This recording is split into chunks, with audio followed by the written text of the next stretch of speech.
If I think about the prospect of an army of drones in the air, the only thing more frightening than that is an army of drones carrying power tools. My name is Arun Sundararajan. I'm a professor at New York University's Stern School of Business. My research, my writing, my teaching, my thinking is all about how digital technologies change things.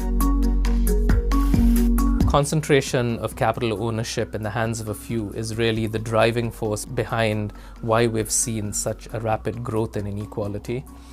And so crowd-based capitalism could actually reverse that trend by redistributing the ownership of capital in the hands of the many rather than the hands of the few.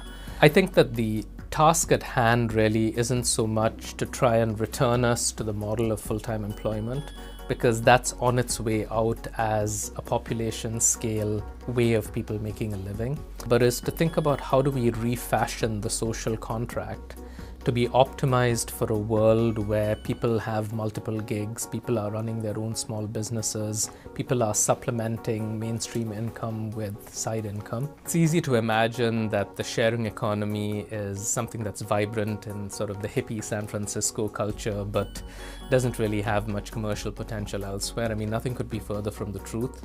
China is by far the largest market for the sharing economy, so this is not just a US phenomenon, it's certainly global.